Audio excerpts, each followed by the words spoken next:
नमस्कार दोस्तों। आज कक्षा 10th के सामाजिक विज्ञान का फर्स्ट अध्याय स्वर्णिम भारत पढ़ने जा रहे हैं, जिनमें मुख्य शब्द दीपांतर किसे कहते हैं, कि समुद्र पार भारतीय प्रदेशों को क्या कहा जाता है, दीपांतर कहा जाता है।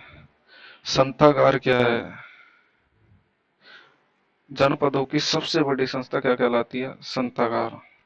और संथागार में निर्धारित विषयों पर जो विचार व्यक्त किया जाता है उन्हें अनुविरोध कहा जाता है। और 16 महाजनपदों का उल्लेख कौन से ग्रंथ में किया गया, बौद्ध ग्रंथ में अंगुत्तर निकाय में।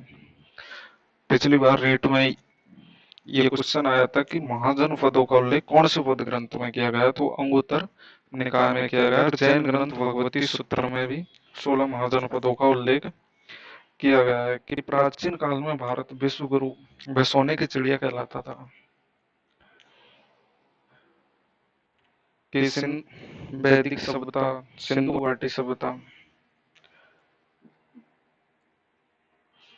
जो ऋग्वेदिक काल था वो 1500 से 1000 ईस्वी तक। उत्तर वैदिक काल 1000 से 600 ईस्वी तक छोटे छोटे बड़े बड़े जनपदों में परिवर्तित होने लगे। बाद में छठी ईसा पूर्व 600 ईसा पूर्व आते आते जनपदों ने महाजनपदों का रूप ले लिया। आज पहला अध्याय महाजनपदों से संबंधित होगा, पहला वीडियो। चलो स्टार्ट करते हैं।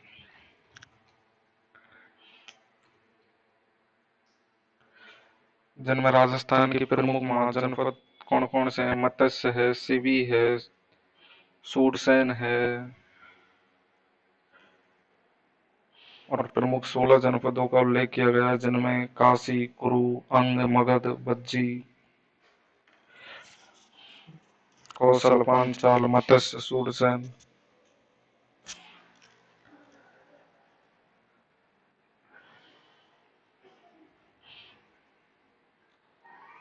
कि स्वर्णिम भारत प्रारंभ से लेकर 1206 ईस्वी तक। कि भारत का इतिहास एवं संस्कृति अपने प्रारंभिक काल से गौरवशाली रही है। कि भारत विश्व गुरु एवं सोने की चिड़िया कहलाता था। प्राचीन काल में संपूर्ण विश्व को परिवार के रूप में माना, वसुदेव कुटुंबक तथा सभी के कल्याण व स्वास्थ्य की कामना, सर्वे भवन्तु सुखिनः सर्वे सन्तु निरामया, यह हमारा आदर्श है। उत्खनन और पुरातात्विक अवशेषों के आधार पर भारतीय संस्कृति का विश्वव्यापी स्वरूप दिखाई देता है। कि समुद्र पार भारतीय प्रदेशों को दीपांतर कहा जाता है। समुद्र पार भारतीय प्रदेशों को क्या कहा जाता है, दीपांतर कहा जाता है। कि शक्तिशाली जलयानों में यात्रा करके भारतीय Brahmadesh, Shyam, Indonesia, Malaysia, Australia, Borneo, Philippines, Japan व कोरिया तक पहुंचे और वहां अपना राजनीतिक व सांस्कृतिक साम्राज्य स्थापित किया। प्राचीन भारत में हमारे बंदरगाह नाविक शक्ति अत्यधिक विकसित थी। कि सिंधु घाटी सभ्यता में लोथल से बंदरगाहों के अवशेष मिले हैं, जहाजों के अवशेष मिले हैं, मिट्टी के जहाज। कि प्राचीन भारत में हमारे बंदरगाह में नाविक शक्ति अत्यधिक विकसित थी। सिंधु नदी में 6000 वर्ष पूर्व चलने वाले जलयानों का उल्लेख विद्वानों ने किया है। कि भारतीय जल व थल दोनों मार्गों से विश्व के विभिन्न देशों में पहुंचे, वहां के निवासियों को अपने धर्म व संस्कृति से परिचित कराया। इन साहसी वीरों ने भारतीय दर्शन, विज्ञान, ज्योतिष, स्थापत्य, युद्ध शास्त्र, नीति शास्त्र, संगीत व वैदिक ग्रंथों का विश्व में प्रसार किया। भारत की प्राचीन सभ्यताओं का हमें प्रारंभ से ही विकसित स्वरूप दिखाई देता है। सिंधु सरस्वती सभ्यता, वैदिक सभ्यता, रामायण एवं महाभारत कालीन सभ्यता एवं संस्कृति का काल भी भारत का स्वर्णिम काल रहा है। कि सिंधु सरस्वती सभ्यता, वैदिक सभ्यता, रामायण एवं महाभारत कालीन सभ्यता एवं संस्कृति का काल भी भारत का स्वर्णिम काल रहा है। वेदों को विश्व ज्ञान कोश के रूप में जाना जाता है। कि वेदों को किसके रूप में जाना जाता है, विश्व ज्ञान कोश के रूप में जाना जाता है। सिंधु सरस्वती सभ्यता स्थापत्य की दृष्टि से सिंधु सरस्वती सभ्यता स्थापत्य की दृष्टि से सर्वोत्कृष्ट सभ्यता है। रामायण और महाभारत भारत के विभिन्न आदर्श एवं नीति ग्रंथों के रूप में प्रसिद्ध रहे। आदर्श व नीति ग्रंथों के रूप में कौन से, रामायण और महाभारत ग्रंथ। हमारा महाजनपद काल गणतंत्रात्मक व संवैधानिक व्यवस्था का आदर्श रहा है। कि हमारा महाजनपद काल गणतंत्रात्मक और संवैधानिक व्यवस्था का क्या रहा है, आदर्श रहा है। कि उत्तर वैदिक काल में हमें विभिन्न जनपदों का अस्तित्व दिखाई देता है। इस काल तक पूर्वी उत्तर प्रदेश और पश्चिमी बिहार में लोहे का क्या व्यापक रूप उपयोग किया जाने लगा था। लोही तकनीकी ने लोगों के भौतिक जीवन में बड़ा परिवर्तन कर दिया। इससे समाज में स्थायी जीवन यापन की प्रवृत्ति सुदृढ़ हो गई। कृषि, उद्योग, व्यापार, वाणिज्य आदि के विकास ने प्राचीन जनजाति व्यवस्था को जर्जर बना दिया तथा छोटे छोटे जनों का स्थान बड़े बड़े जनपदों ने ग्रहण कर लिया। उत्तर वैदिक काल के बाद में उत्तर वैदिक काल में छोटे छोटे जनों ने बड़े बड़े जनपदों का स्थान ग्रहण कर लिया। ईसा पूर्व छठी शताब्दी तक आते आते जनपद महाजनपदों के रूप में विकसित हो गए। कि ईसा पूर्व छठी शताब्दी तक आते आते जनपद महाजनपदों के रूप में विकसित हो गए। कि छठी शताब्दी ईसा पूर्व के प्रारंभ में उत्तर भारत में सार्वभौम सत्ता का पूर्णतः अभाव था। संपूर्ण भारत अनेक स्वतंत्र राज्यों में विभक्त था। ये राज्य उत्तर वैदिक कालीन राज्यों की अपेक्षा अधिक विस्तृत एवं शक्तिशाली थे। अब आता महाजनपद काल 600 से 325 ईसा पूर्व। जो बौद्ध ग्रंथ अंगुत्तर निकाय में इन 16 महाजनपदों का उल्लेख मिलता है, जिनमें प्रमुख कौन कौन से महाजनपद है। कि काशी, जिसकी राजधानी क्या थी, वाराणसी। काशी, सी से राजधानी कैसे याद रखेंगे, वाराणसी, सी से सी। कुरु से इंद्रप्रस्थ, रे आ रहा तो इंद्रप्रस्थ। अंग किसकी राजधानी थी, चंपा, तो इसको कैसे याद रखेंगे कि अंग किसके, चंपा के। मगध, मगध की राजधानी कौन सी है, राजगृह या गिरिव्रज। वज्जी, वज्जी की राजधानी क्या थी, विधेय और मिथिला। कि मल्ल, मल्ल की राजधानी कुशावती। चेदी, चेदी की राजधानी शक्तिमती या सोतीवती। वत्स, वत्स की राजधानी कौशाम्बी, कौशल।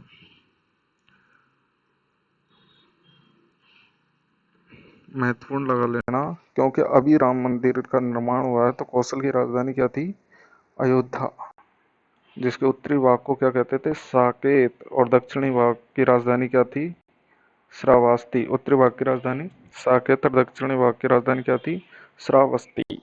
पांचाल, उत्तरी पांचाल की राजधानी अहिच्छित्र, दक्षिणी पांचाल की राजधानी कांपिल्य थी। मत्स्य, जयपुर के आसपास का क्षेत्र, राजधानी विराटनगर। सूरसेन, ब्रज, वज्र क्षेत्र, अलवर, भरतपुर, करौलीवाड़ा क्षेत्र, जिसकी राजधानी मथुरा। ऐसा जिसकी राजधानी थी पोतन या पाटेली, महाराष्ट्र में। सबसे दक्षिणी क्या है, महाजनपद है अवंती, अवंती की राजधानी, उत्तरी अवंती की राजधानी उज्जैन, दक्षिण अवंती की राजधानी महेशमती, एमपी में।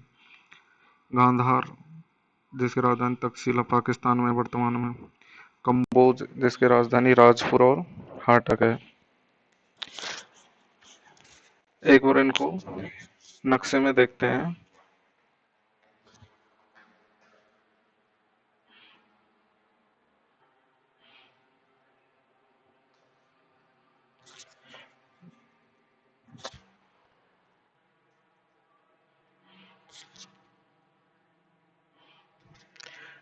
कंबोज पाकिस्तान में, कांधार पाकिस्तान में, जिसकी राजधानी तक्षशिला। कुरु, मत्स्य, मथुरा, सूरसेन। पांचाल, जिसकी राजधानी अहिच्छित्र और कांपिल।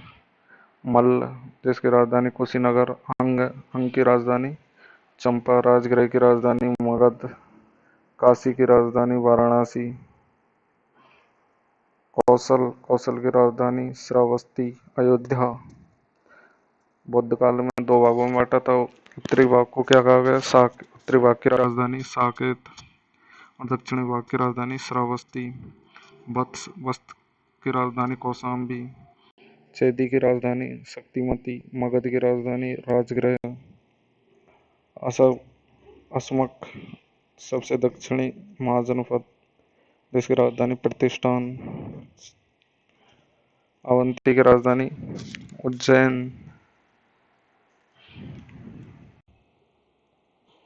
ये देख लो, इधर अरब सागर हो गया, इधर बंगाल खाड़ी, ये श्रीलंका, ये हिंद सागर, यहाँ एमपी में ये नर्मदा नदी, ये ताप्ती नदी और ये गोदावरी नदी। कृष्णा नदी है ये कावेरी नदी। ठीक है, अध्याय प्रारंभ, आगे बढ़ते हैं।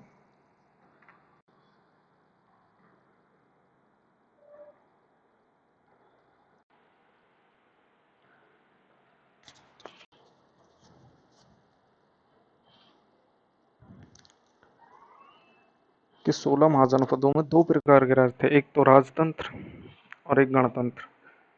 कि निर्वाचन भी होता था और वंश परंपरागत शासन भी बनते थे। कि कौशल, एक तो कौशल हो गया जिसकी राजधानी अयोध्या बताई थी, वत्स जिसकी राजधानी कौशाम्बी, अवंती, मगध, उस समय सर्वाधिक शक्तिशाली राजतंत्र थे। छठी शताब्दी ईसा पूर्व में अनेक गणतंत्रों का अस्तित्व था, जिनमें प्रमुख थे कपिल वस्तु के शैंक, सुसुमारगिरी के भाग, अलकप के बुली, केशपुत्र के कालाम, रामग्राम के कोलिय और कुशीनारा के मल्ल, पावा के मल्ल, पिपलीवन के मौर्य, वैशाली के लिच्छवी और मिथिला के विधेय। यहाँ पर गणतंत्रों का अस्तित्व मिला था, जिसमें कपिल वस्तु के सैंक हो गया, सुसुमारगिरी के भाग, अलकप के बुली, केशपुत्र के कालाम, रामग्राम के कोलिय, कुशीनारा के मल्ल, पावा के मल्ल, पिपलीवन के मौर्य, वैशाली के लिच्छवी, मिथिला के विधेय। अब राजस्थान के प्रमुख जनपद। कि वैदिक सभ्यता के विकास क्रम में राजस्थान में भी जनपदों का उदय देखने को मिलता है। यूनानी आक्रमण के कारण पंजाब की मालव, सिवी, अर्जुनायन आदि जातियां जो अपने साहस व शौर्य के लिए प्रसिद्ध थी, राजस्थान में आई, यहीं पर निवास करने लगी। इस प्रकार राजस्थान के पूर्वी भाग में जनपदीय शासन व्यवस्था का सूत्रपात हुआ।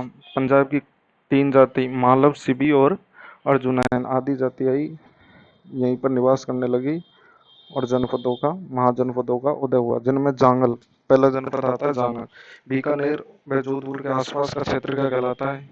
जांगल कहलाता है, जिसकी राजधानी थी अहिच्छत्रपुर, जिसे वर्तमान में नागौर कहते हैं। जो अजमेर के चौहान थे, उनकी प्रारंभिक राजधानी भी कौन सी थी? यही अहिच्छत्रपुर थी। बीकानेर के शासक स्वयं को जांगलधर बादशाह कहते थे। कि वर्तमान बीकानेर और जोधपुर के जिले महाभारत काल में जांगल देश कहलाते थे। कहीं कहीं इसका नाम कुरु जांगला, कहीं कहीं कौन सा कुरु जांगला और माधरे जांगला भी मिलता है। इस जनपद की राजधानी अहिच्छत्रपुर थी। जांगल प्रदेश की राजधानी कौन सी थी? अहिच्छत्रपुर, जिसे इस समय नागौर कहते हैं। बीकानेर के राजा इसी जांगल देश के स्वामी होने के कारण स्वयं को जांगलधर बादशाह कहते थे। बीकानेर राज्य के राज्य चिन्ह में जय जांगलधर बादशाह लिखा है। कि बीकानेर के राज्य चिन्ह में क्या लिखा है? जय जांगलधर बादशाह। और बीकानेर के शासक स्वयं को जांगलधर बादशाह कहते थे। मत्स्य देश की राजधानी विराटनगर, जयपुर के आसपास का क्षेत्र मत्स्य महाजनपद में। कि यही बैराट से अशोक बाबरू शिलालेख प्राप्त हुआ है, जिसमें अशोक के बौद्ध धर्म के 3 रत्न बौद्ध धम्म संघ के प्रति अपनी निष्ठा व्यक्त करते हुए बताया गया है। कि बौद्ध धर्म का अनुयायी होने सिद्ध करता है कौन सा? बैराट बाबरू अभिलेख, जो बैराट से मिला था। कि मत्स्य वर्तमान जयपुर के आसपास का क्षेत्र मत्स्य महाजनपद के नाम से जाना जाता है। इसका विस्तार चंबल के पास की पहाड़ियों से लेकर सरस्वती नदी के जांगल क्षेत्र तक था। आधुनिक अलवर और भरतपुर का कुछ भाग भी इसके अंतर्गत आते थे। इसकी राजधानी विराटनगर थी। मत्स्य महाजनपद की राजधानी कौन सी थी? विराटनगर, जिसे वर्तमान में बैराट के नाम से जाना जाता है। मौर्य शासक बिंदुसार से पहले मत्स्य जनपद की स्पष्ट जानकारी का अभाव है। महाभारत में कहा गया है कि महाभारत में कहा गया है कि साहज नामक एक राजा ने चेदी और मत्स्य दोनों राज्यों पर शासन किया। किसमें कहा गया कि महाभारत में कहा गया कि साहज नामक राजा ने चेदी और मत्स्य दोनों राज्यों पर शासन किया। मत्स्य प्रारंभ में चेदी राज्य का और कालांतर में यह विशाल मगध साम्राज्य का अंग बन गया। प्रारंभ में तो किसका? चेदी राज्य का, बाद में मगध का अंग बन गया। सूरसेन जो आधुनिक व्रत क्षेत्र अलवर भरतपुर का क्षेत्र था, सूरसेन इसकी राजधानी मथुरा थी। यहाँ पर यादव वंश का शासन था। कि आधुनिक ब्रज क्षेत्र में यह महाजनपद स्थित था। इसकी राजधानी मथुरा थी। राजधानी कौन सी थी? सूरसेन की, मथुरा। प्राचीन यूनानी लेखक इस राज्य को सूरसेनोई कहते हैं। प्राचीन यूनानी लेखक इस राज्य को क्या कहते हैं? सूरसेनोई। और राजधानी को मैथुरा कहते हैं। महाभारत के अनुसार यहाँ यदु यादव वंश का शासन था। कौन से वंश का शासन था? यादव वंश का शासन था। भरतपुर, धौलपुर तथा करौली जिले के अधिकांश भाग सूरसेन जनपद के अंतर्गत आते थे। अलवर जिले का पूर्वी भाग भी सूरसेन के अंतर्गत आता है। वासुदेव के पुत्र श्री कृष्ण का संबंध भी इसी जनपद से है। वासुदेव के पुत्र श्री कृष्ण का संबंध कौन से जनपद से है? सूरसेन जनपद से। इसके अंतर्गत कौन कौन से क्षेत्र आते हैं? कि भरतपुर, धौलपुर और करौली का क्षेत्र। भरतपुर, धौलपुर और करौली का क्षेत्र किसके अंतर्गत आता है? सूरसेन महाजनपद के अंतर्गत। अब आता है सीबी, जिसकी राजधानी नगरी है। इससे पहले इसकी राजधानी शिवपुर थी, जो कहाँ पर है? पाकिस्तान में। सीबी जनपद की राजधानी शिवपुर थी। किसी भी जनपद की राजधानी कौन सी थी? शिवपुर थी, जो वर्तमान पाकिस्तान में है। यहाँ से ये मेवाड़ में आए। मेवाड़ में इन्होंने अपना निवास किया और फिर अपनी राजधानी कौन सी बनाई? नगरी इन्होंने अपनी राजधानी बनाई। किसी भी जनपद की राजधानी शिवपुर थी। राजा सुसिन राजा सुसिन ने अन्य जातियों के साथ 10 राजाओं की युद्ध में पराजित किया। प्राचीन शिवपुर की पहचान वर्तमान पाकिस्तान के सोरकोट नामक स्थान से की जाती है। कालांतर में दक्षिणी पंजाब की सीबी जाति राजस्थान के मेवाड़ क्षेत्र में निवास करने लगी। चित्तौड़गढ़ के पास स्थित नगरी इस जनपद की राजधानी थी। मेवाड़ के अनेक स्थानों से शिवियों के सिक्के भी प्राप्त हुए हैं। कि मंदसौर के पास 5 भूलेख प्राप्त हुए हैं। सिबी जनपद का प्रसार पश्चिम से लेकर दक्षिण पूर्व तक होना ज्ञात होता है। कि गणतंत्रात्मक शासन प्रणाली के बावजूद इन जनपदों की राज सत्ता कुलीन परिवारों के हाथों में थी। कि गणतंत्रात्मक शासन प्रणाली के बावजूद इन जनपदों की राज सत्ता कुलीन परिवारों के हाथों में ही थी। इन परिवारों के प्रतिनिधि संतागार सभा के प्रमुखों के रूप में शासन व्यवस्था करते थे। यह आ गई संतागार सभा। प्रमुख रूप से शासन की व्यवस्था करते थे। संतागार के सदस्य निर्धारित विषयों पर अपने विचार व्यक्त कर सकते थे। इसे अनुविरोध कहा जाता था। जो विषय विवादग्रस्त होते थे उन पर मतदान कराया जाता था। और मतदान में बहुरंगी सलाकाएं काम में ली जाती थी। कि मतदान में कौन सी बहुरंगी सलाकाएं काम में ली जाती थी? संतागार जनपदों की सबसे बड़ी संस्था थी। कि संतागार जनपदों की क्या थी? सबसे बड़ी संस्था थी। राज्य के नीति के आधारभूत नियमों का निर्धारण इसी सभा में होता था। विशाल गणराज्यों में केंद्रीय संतागार के अलावा प्रांतीय संतागार भी होते थे। कालांतर में गुटबाजी व आपसी फूट के कारण इन गणराज्यों का पतन हुआ। समकालीन राजतंत्र की विस्तारवादी नीति न्यूनाधिक रूप से इनके पतन के लिए उत्तरदायी थी। आज इस वीडियो में इतना ही है। कल मौर्य काल, शुंग काल को पढ़ा जाएगा अगले वीडियो में। अगर वीडियो अच्छा लगे तो लाइक और कमेंट जरूर करना।